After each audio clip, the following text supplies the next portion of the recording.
RW are a float that works very similar to our original Dibbers floats. So they're a good float for when you're fishing, nice and shallow, and you're fishing for a lot of F1s and carp in the summer months. But the key difference between this float and the original Dibbers float is the line goes straight through the body, and it's also got a thicker glass stem.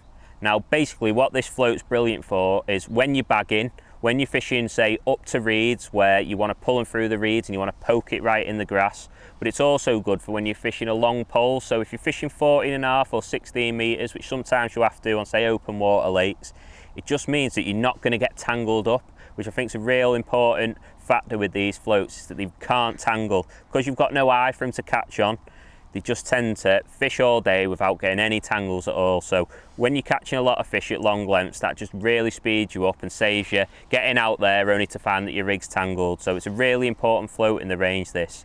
Now, the profile of the float, again, like I say, it's just got an inline shape. It's a very conventional sort of Dibbers shape. Again, it's not too fat where you're going to have problems with it being a little bit too buoyant for when you're catching a lot of F1s. They're still going to hook themselves with this float.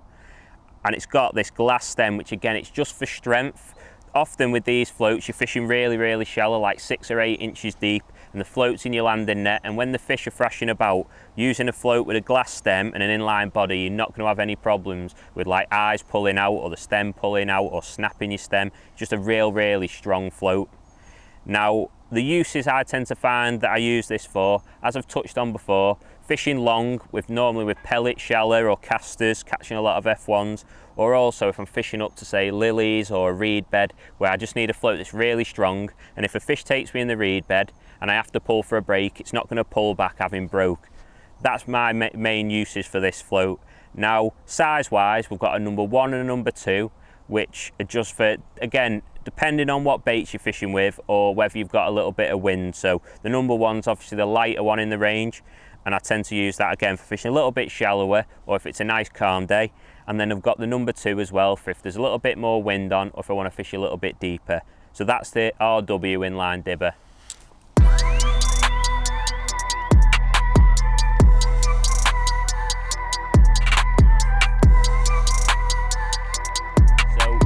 Shotting pattern on the Inline Dibber, again, really simple. This is a bit of a no-nonsense float for catching a lot of fish, so no messing about. We've got firstly the number 1, and this is the lighter of the 2 floats, and this just takes 3 number 10 stops. So if we move down to the shotting pattern, you'll see I've just got a little block of 3 number 10s.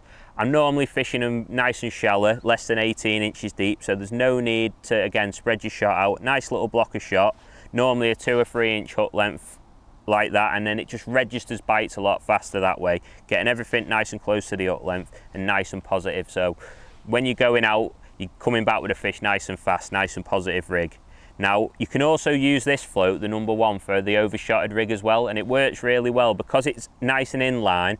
Everything's nice and straight to your hook bait, so they hook themselves really well. So if you want to use this as an inline dibber, adding an extra 2 number 10s to this just starts to take it down nice and slow and works really well in the summer months when you're catching really quick. So the number 1 float in the inline range is quite a versatile one for that. So normally I use this float for overshotting or if it's nice and calm and I'm fishing nice and shallow, 6 or 8 inches deep.